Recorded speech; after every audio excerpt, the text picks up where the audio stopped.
Great, thanks so much. So I'm gonna charge these 7 minutes to the coffee break. Very good. I don't know. I based on I've been used in the past few years to give talks to an econ audience, which is more interactive. So maybe we'll actually have a few minutes left. No pressure. No, I'm kidding. Ask seriously. Ask away if there's. So here's a problem that all of us have seen before, or at least most of us. I'm a seller. I have an item, this clicker to sell to Paul. I have some prior over Paul. Did you prefer Paul or Paul?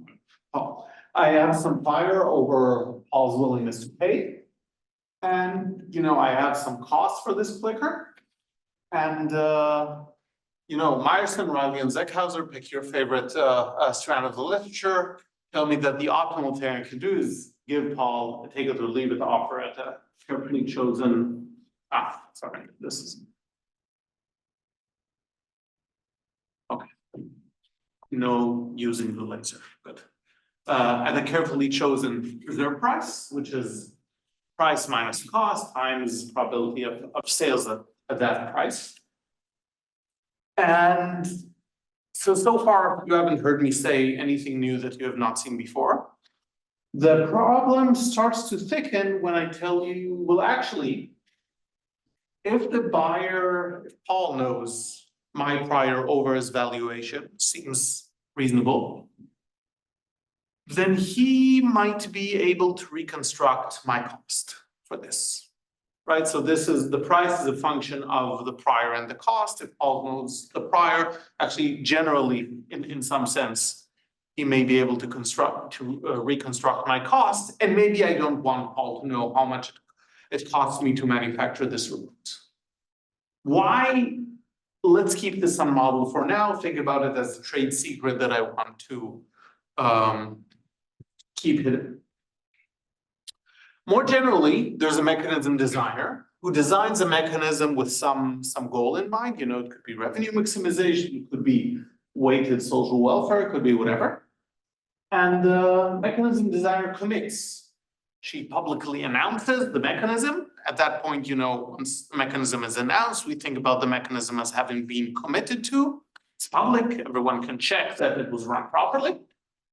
And agents inspect the mechanism to verify that it's individually rational, to make sure that it's incentive compatible. And the mechanism designer really wants the agents to make sure that this is individually rational and incentive compatible, because otherwise it will be very hard for her to predict play and incentivize participation.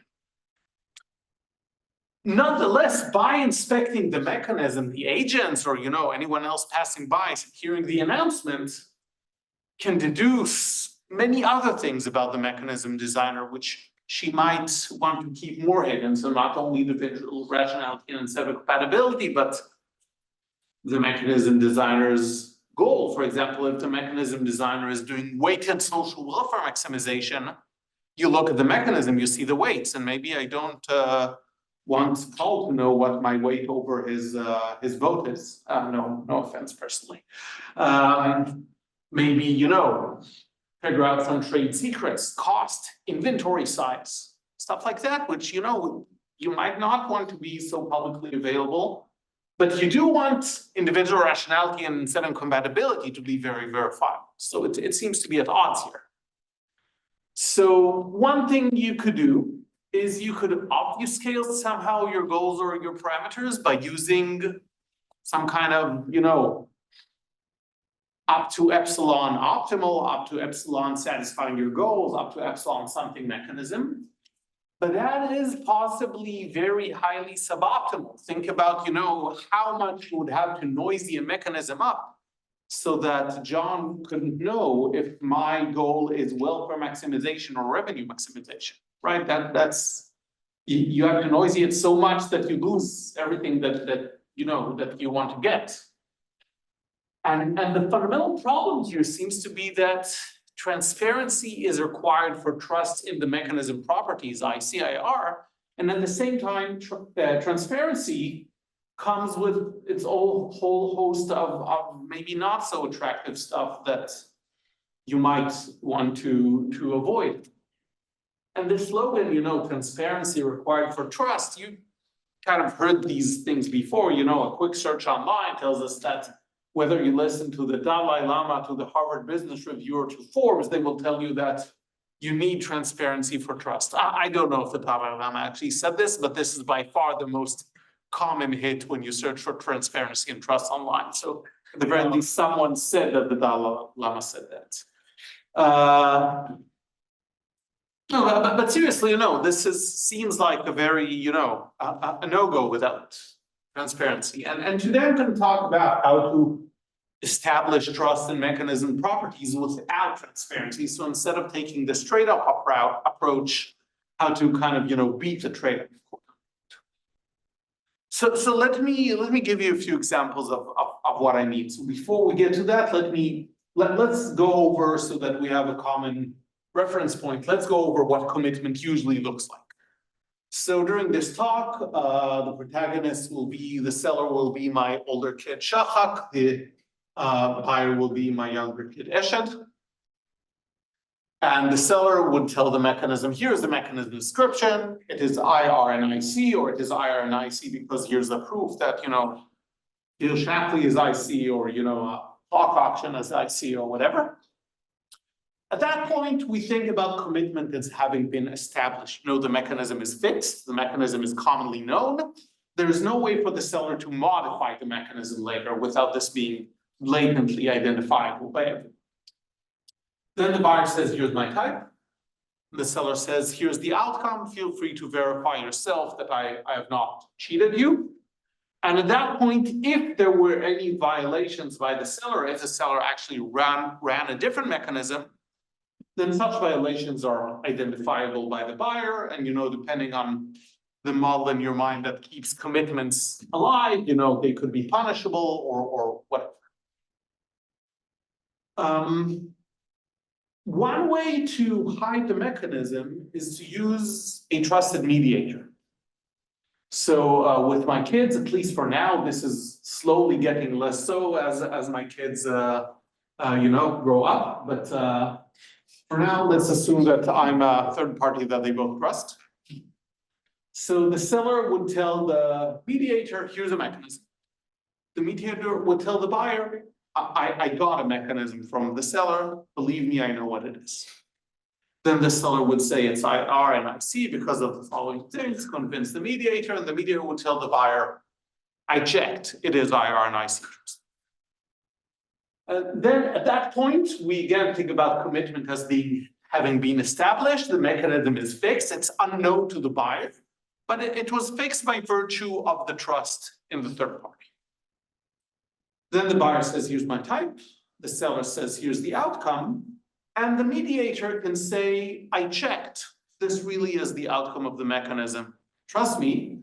And very, very crucially, the mediator will never again speak of this mechanism, even in 20 years, even in 30 years. Sometimes, secrecy is required beyond only this specific transaction. And at that point, again, violations are identifiable. If the mediator says, well, this is not the output of the mechanism, the buyer knows this. If the buyer sees a good signal from the mediator, the buyer is sure that there were no violations. So, we have these two components of the mechanism. We had commitment at the beginning and violations are established, which is what we're looking for. And the problem is that a mediator is sometimes having not only a trusted mediator, but a trustworthy mediator is something that is sometimes rarer than usual. So a beautiful illustration of that point is given by Benny Moldovano and Tietzel in their 1998 paper. They talk about Goethe, the famous German poet. So Goethe at some point, wrote a new poem, beautiful poem, Hermann und Dorothea. And he wrote to his publisher, we actually, know the date, we know exactly what he wrote. He wrote, let's do the following, I will give my personal lawyer a number. Then I will ask you how much you're willing to pay for my new manuscript. If you say a number that's higher than what I gave my number, then you'll only pay what I give, then the number I give my lawyer, you'll only pay my lawyer you'll only pay me the number I give my lawyer. Otherwise, I'm going to find a different publisher. And the point obviously was not for Goethe to maximize his revenue at that specific transaction, but to figure out how much his publisher is willing to pay for future transactions. So this is an example of this kind of motivation for secrecy, in this case, of the willingness to pay of, in this case, it's actually Goethe's reserve price that he wanted to keep secret in order to get his publisher to speak truthfully. So what ended up happening is that Goethe's lawyer leaked the number to the publisher, who offered exactly that number, or maybe 1 pfennig more, or whatever was the currency back then. So the point is that even Goethe's personal lawyer, Goethe trusted him, but he was not trustworthy. And Moldovan and Tita say about this, commitments based on a secret reserve price are in general hard to achieve. If it is secret, what is there to stop the seller from reneging? Part of Goethe's cleverness consisted in devising the scheme such that commitment is achieved by using a third neutral party. But as we said, third neutral parties are very hard to find. So today, I will talk to you about a scheme that allows you to commit to a secret mechanism without any third party.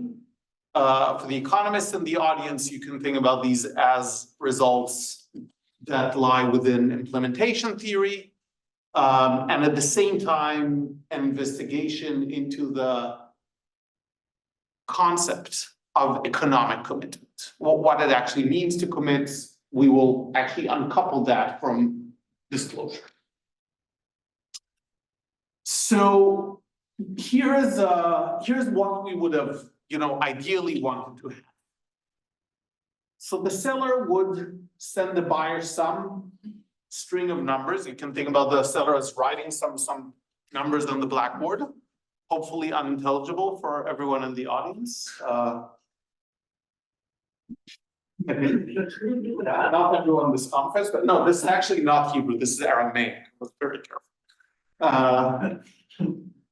Then the buyer, at that point, for somehow a commitment has been established, a mechanism has been fixed, despite the mechanism being unknown. Then the buyer would say, here's my time. Then the seller would say, here's the outcome, and here's another sequence of numbers that obviously have some structure, but we don't learn a lot from them.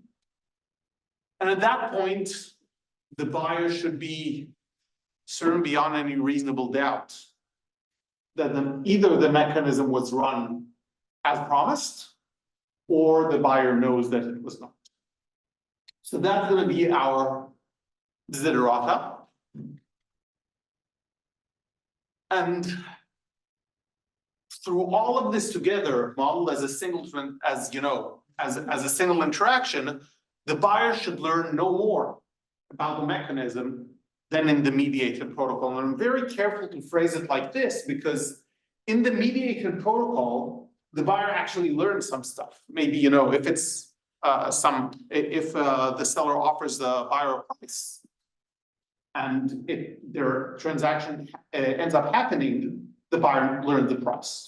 So that's fine. We're going to get that here as well. We don't want the buyer to learn any more than in the mediated transaction. Let me give you two examples. One is, single price like Goethe. So the seller, in their mind, thinks about, a price of 7. Then sends this message, which somehow, fixes the number 7 without saying 7. The item sold, by the way, is the cookie shot held by my son. A cookie shot it's New York nonsense. It's a cup of chocolate made from a chocolate chip cookie. Very tasty, by the way.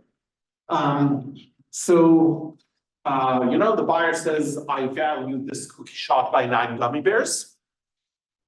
And then the seller says, you get the cookie shot for 7 gummy bears, and here's some numbers to make you understand that I did not jack up the price after you said 9.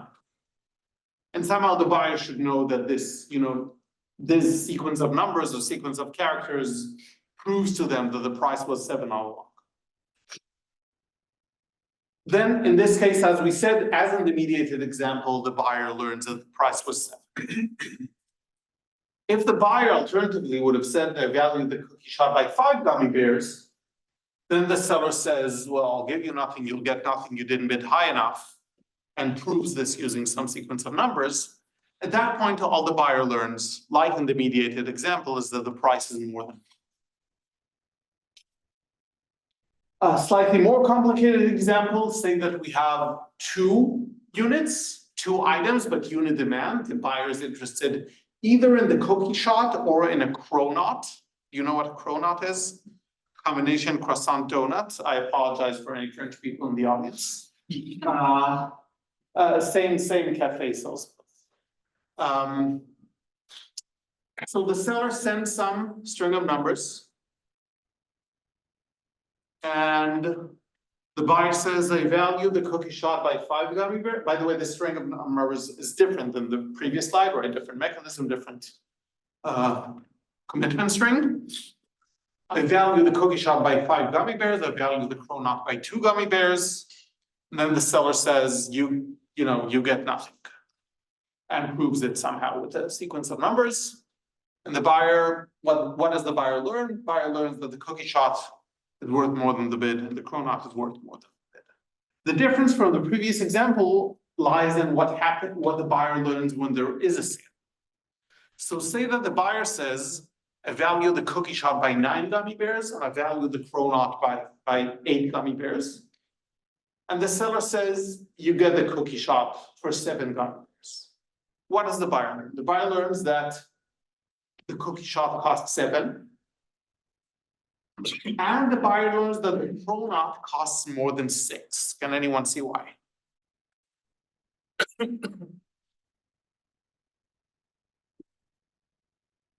Assuming quasi-linear utilities. Yes, assuming quasi-linear. So the reason is, what's your name? Sorry. Yeah. I knew that. Sorry, I have not seen you since a few years. Sorry. Yeah. Okay. Sorry. I will not ask. So had the cronut cost less than 6, then the buyer, by paying that less than 6 amount and getting the cronut would have made utility of greater than 2. What the mechanism gave the buyer now gives the buyer precisely a utility of 2. Since the mechanism is incentive compatible, the buyer knows that the cronut could not have cost less than 6. So you do learn various more things. Okay, give me 1 second. But again, these are precisely the things you would have learned in the mediated mechanism. So when I said that the desideratum is learn no more than the mediated mechanism, I said that not because I was lazy, because it's complicated what you learn in the mediated mechanism, but we want to mimic that. Yeah, Yash.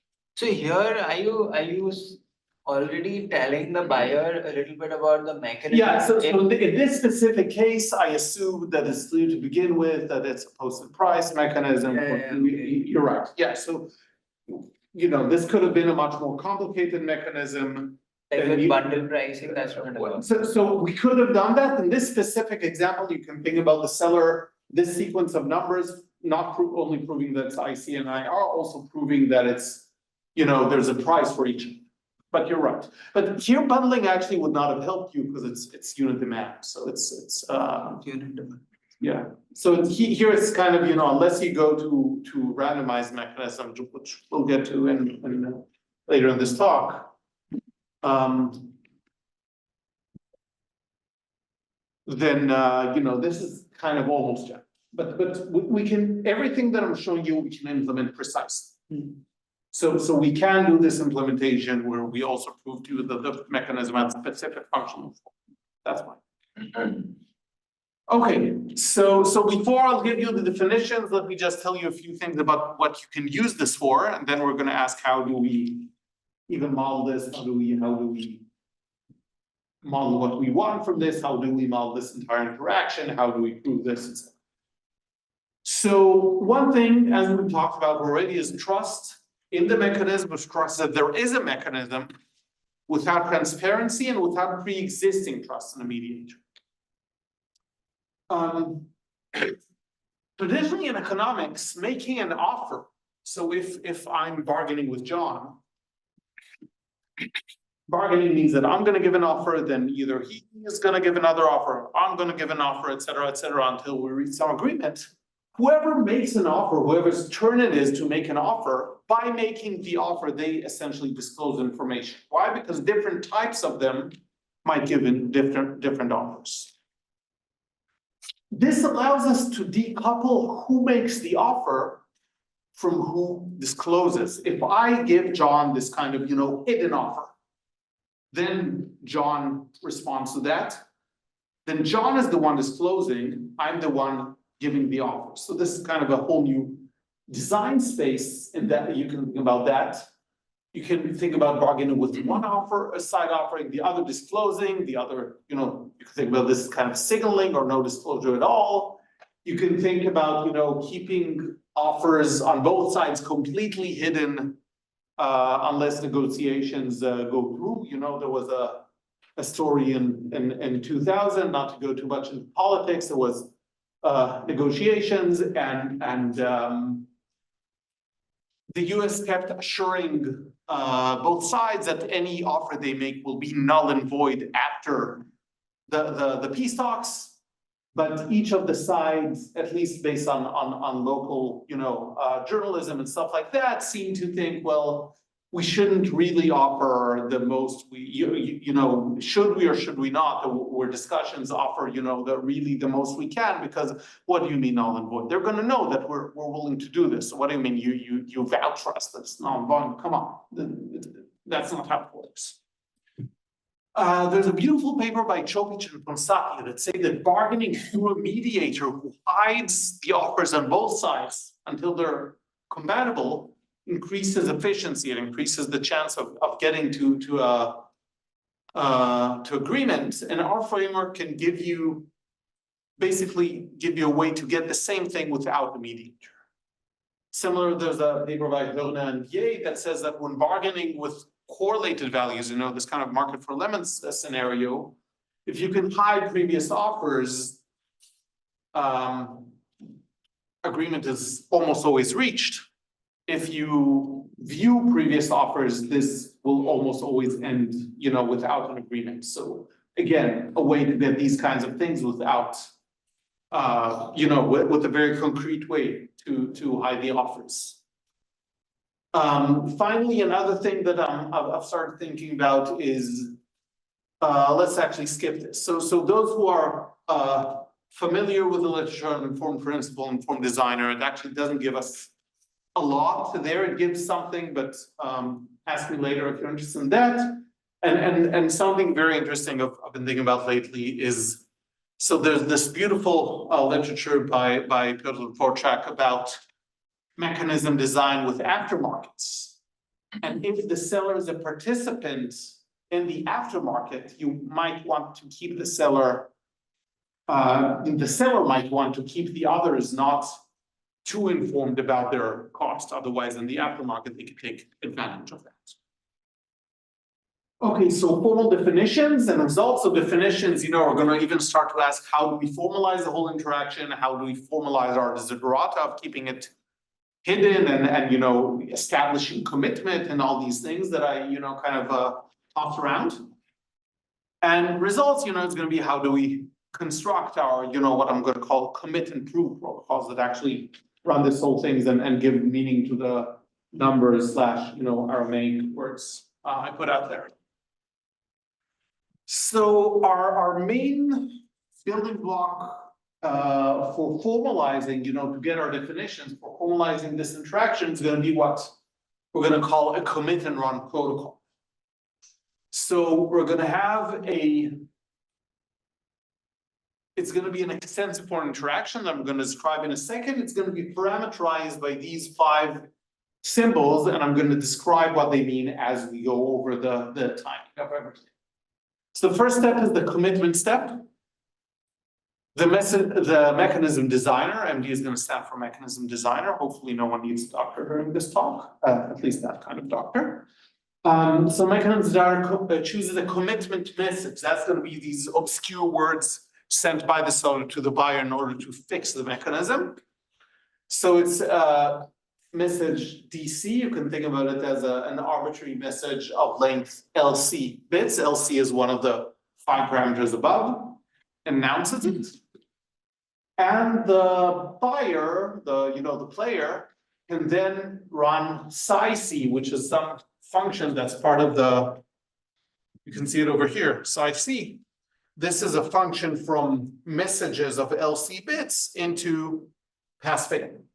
So the buyer can run this, predicate over DC and see, pass means a DC, an IC and IR mechanism was in fact hidden within this message. Fail means, that the seller is trying to mess up. So about this psi-c, again, the point is, usually when we think about commitment, it's a commitment to an observed mechanism through verification of publicly observed announcements. The seller announces the mechanism, so I know what it is. The seller is then going to announce the outcome. I can check myself that everything works. Today, we're going to think about commitment slightly more subtly as a self-policing commitment to a never observed mechanism, but yet through verification of publicly observed announcements. So what I mean by that, the publicly observed announcements are going to be these sequences of numbers that the seller sends. The mechanism is never going to be observed. The buyer is going to analyze and the sequence of the numbers to make sure that everything checks out. And because the buyer is going to know if something went wrong, this is the thing that's going to cause the seller, in a sense, to self-police themselves, because they know that if they do anything wrong, the buyer will find out. So that's the meaning of this psi-c. It's this kind of verification through observing the message. Next step is, here we have nothing new. The player or players, in the paper we have it as general as you want, publicly reveals her type. Let's call this type T. So this, the buyer says my type is 5, whatever. Then we have the mechanism running step. The mechanism design announces the outcome and some kind of evaluation message. This is again some sequence of numbers that makes this whole thing work.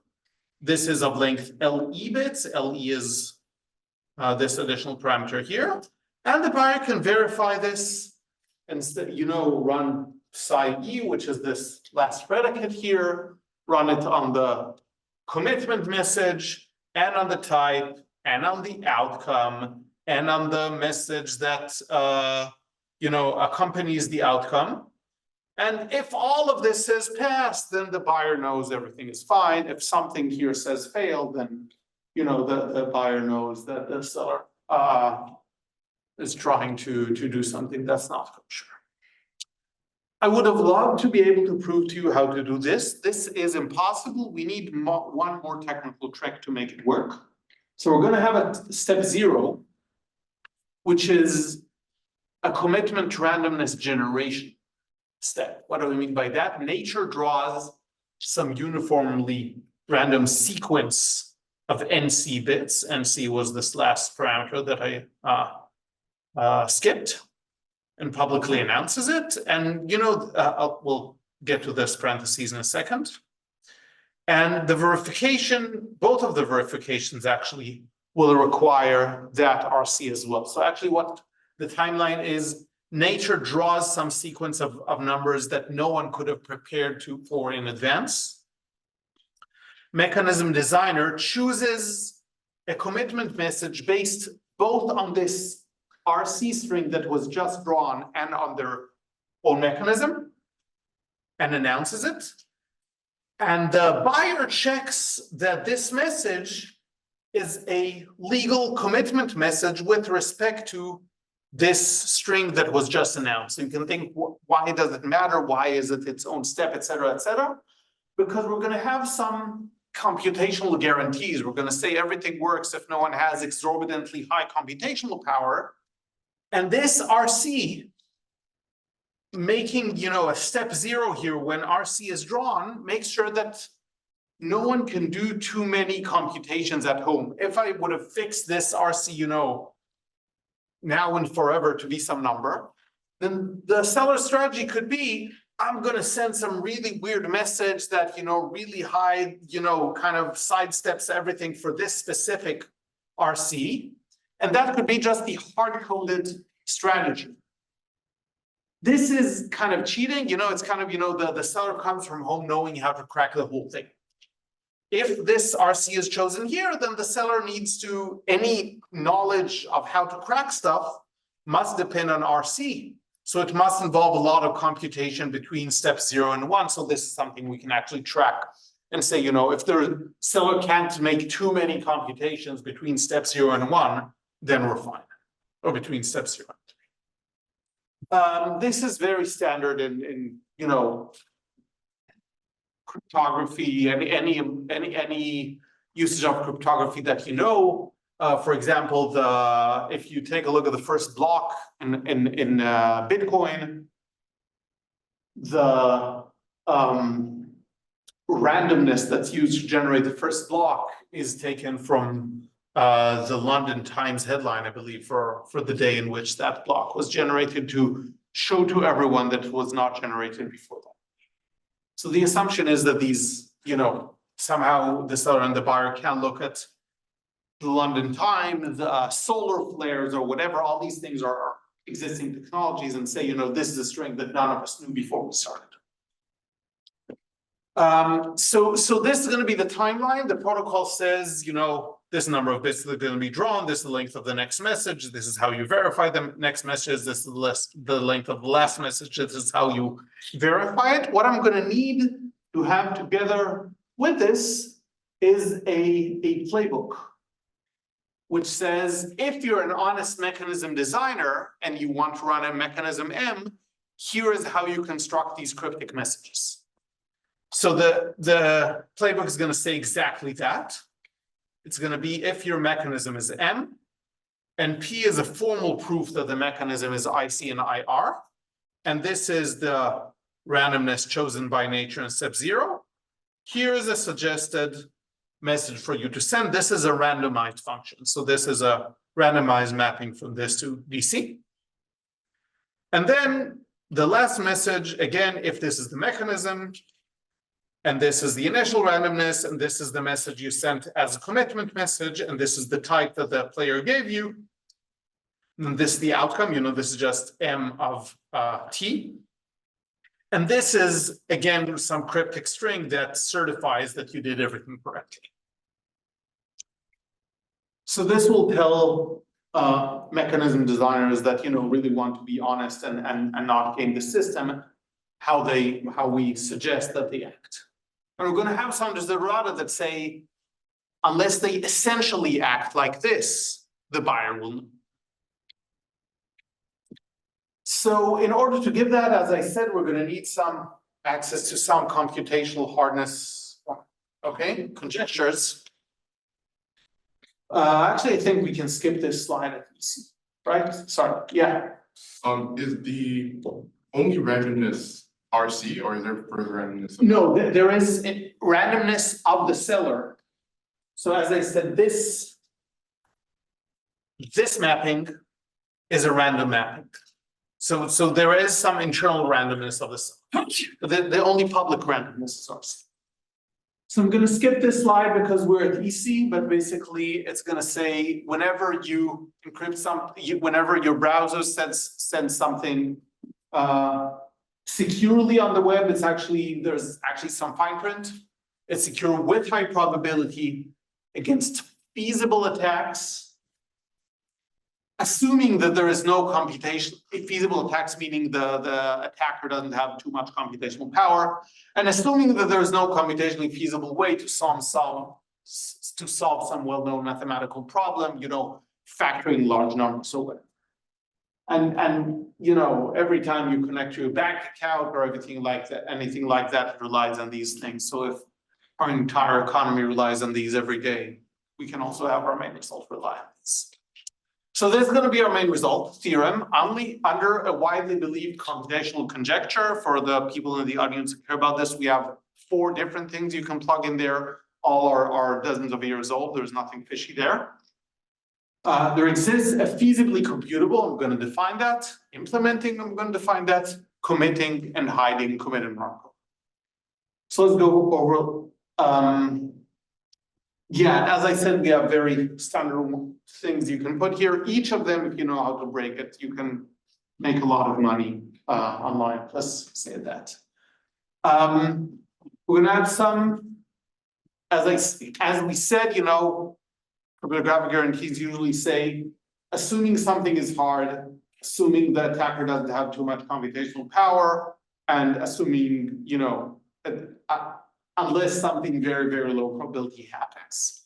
So B comma E, B is going to be a bound on the attacker's computational power, epsilon is going to be the probability of failure, and some of our definitions are going to be parameterized. Okay, what does feasibly commutable mean? It means that both the seller and the buyer only pay a small multiplicative overhead compared to running the traditional protocol, you know, checking for themselves that everything works, running the mechanism for themselves, etc. So when I mean small multiplicative, I mean subpolynomial in both P and 1. Implementing means that if the mechanism designer plays according to the playbook, uses the recommendations we gave in the next slide, then the commitment verification and evaluation verification succeed, not with high probability, always succeed. These 2 things will return pass, and the outcome will be the outcome of the mechanism. So if you're an honest mechanism designer, there is 0 chance that the buyer thinks, truly 0, I mean, not even 0, like it's impossible for the buyer to think that you cheated. Committing, this is going to be the, you know, whole point of the seller cannot cheat the buyer. So we're going to say for every mechanism design strategy, regardless or not of whether that is what we suggested in the previous slide, or if it's something completely crazy, sending I don't know which messages. As long as this strategy has runtime at most B, and this is the whole part of the seller can't do crazy stuff between step 0 and 1, then there exists a set of you know, strings drawn by nature of measure at least 1 minus epsilon. So almost all of the possible strings that nature could draw in step 0, for each RC, each string in that set, there exists an IR and IC mechanism M, such that regardless of what this buyer says, and regardless of whether commitment, and as long as the both verifications succeed, the outcome is going to be this. So this basically says a mechanism designer strategy,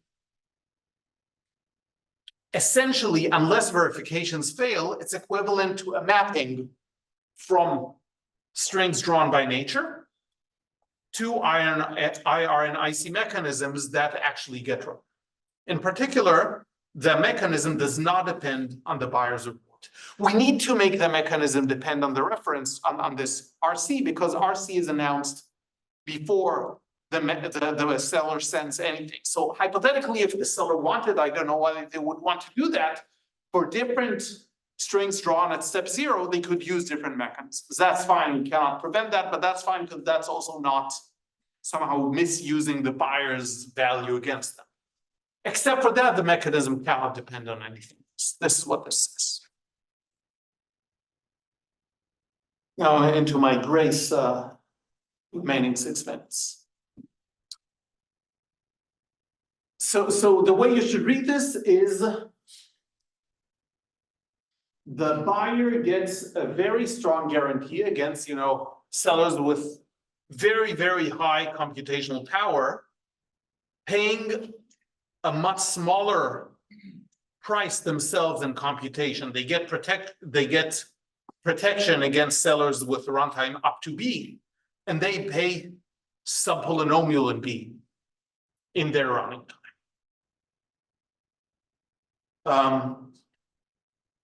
Finally, hiding, so far everything I said is already, satisfied by the traditional protocol. I'm just gonna tell you the mechanism, you're gonna tell me your price, your value.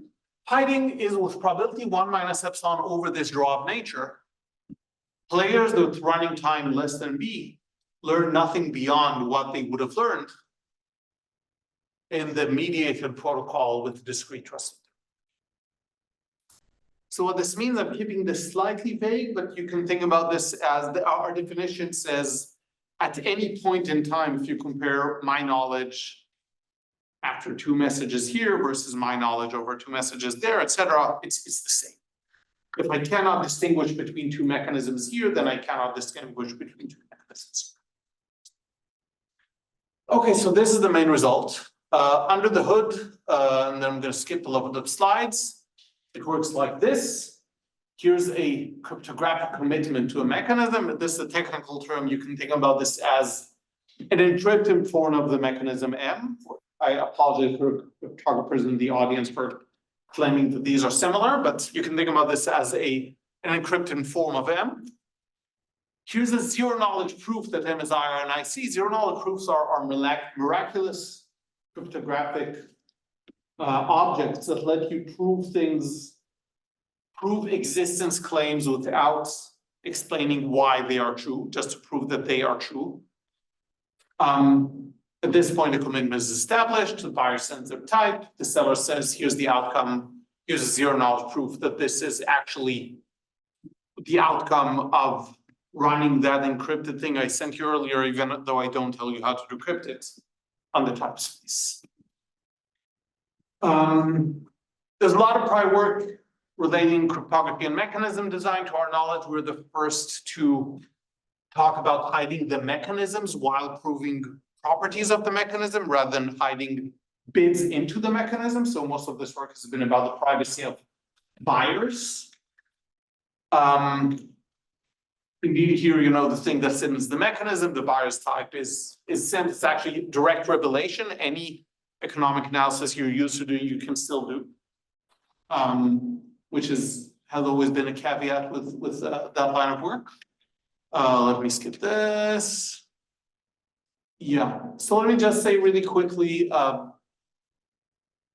about harnessing zero knowledge proofs. A prerequisite for using zero knowledge proofs is actually the reason we don't see a lot of uses around the world, is that you need a lot of clarity on the precise statement you want to prove. If you don't have precise clarity, people can cheat you because what you learn really is only the mathematical statement that you claim you're proving. If I cannot prove to Yash in zero knowledge, my house is free from any issues without mathematically defining what any issues mean. So one thing we're excited about is identifying this a setting in which for half a century, everyone has consensus that IC and IR is a precise and only thing the buyer cares about. There are many questions remaining after that. What exactly is guaranteed overall? How to model it, which I walked you through. What is the most economically meaningful way to model this interaction and to formally state the guarantees? The way I stated the guarantees to you are different than if there are any cryptographers in the audience. You might have gotten a slight rash from some of the ways I've defined these definitions because they are very different from how cryptographers usually define them. For us, these are more useful as building blocks in economic systems. How to bridge traditional cryptographic guarantees with what we want to prove. We have to jump through some hoops. And can you present this without a prereq crypto hoops? And also, can this be made practical? We have, even if you don't read our paper at all, section 2, before we start with the model, is a few examples that can be implemented tomorrow and require no prior knowledge in cryptography. I'm gonna have to skip a lot of stuff, sorry about that. So we can also do randomized mechanisms where you only see the realized outcome and not the probabilities used for the outcome. We can do multiple buyers, sorry. We can, that's a shame, yeah. So let me actually say this. One thing that we cannot do is that sometimes you wish to eyeball a mechanism. This is what we talked about with the apartment. Not necessarily IR and IC, but you want to know someone's not taking advantage of me in some other way. If you don't know how to mathematically define that, we cannot help you. Another thing we don't do is competition between mechanisms. If I have an auction and Paul has an auction, Yasser has to choose. You know, we have some ideas on how you can use cryptography to help Yash choose, but as it is, if all I'm telling Yash, mine is IR and IC, and all that Paul tells you is his is IR and IC, you don't know how to choose. So this is also beyond our scope. You can do the same thing with contracts, commit to hidden contracts. This is actually useful. There are some papers about the problems with managers comparing the terms of their contracts, etc. So there's some demand for that. Let me do this, sorry. Yeah. This saves you on a ton of communication complexity. Actually, let me say one word about this. We can do this in a way that's so efficient communication-wise that you actually pay the exact same communication costs you would have paid had you run a commonly known mechanism. So actually, it turns out that running an unknown mechanism doesn't increase communication. This is actually the question that made us start this project. So had I had to broadcast the whole mechanism to John, this would not have been possible. But I actually don't. All I need is to convince him there is a mechanism and it's IR and IC. Turns out you can do that with much, much less communication. This is my last slide. Zero knowledge proofs allow for self-policing commitment to elaborate mechanisms. We can do this for any mechanism whatsoever. We had a for every in the beginning there. With verifiable properties without disclosure, we give new definitions on how to do this, how to formalize these guarantees in a economically meaningful way. We decouple trust from transparency. I have not gotten to it, but we have what we call an unrevelation principle, which means you can pick and choose what you disclose and what you don't disclose about the mechanism. We have a number of concrete self-contained examples. We have many preliminary applications. And we hope that economic insights from other applications of crypto can also be brought into basic theoretical mechanism design. We have an appendix that basically takes all of the crypto, all of the like 20-ish crypto papers we had to gather in order to make our proofs work, makes it into one theorem, and that's the theorem that we use in all of our implementation. So if you want to do that and want a crash course, you can read our appendix and not dive into crypto papers. That's it. Sorry for being 3 minutes over my adjusted 45 minutes. Thank you for listening. Thanks for my kids as well. And I apologize, but I'm gonna grab this time to say that my kids are smiling here, but there are kids who have been kidnapped since October 7 and they're not smiling, and we should not forget that until they're back. I'm gonna finish here.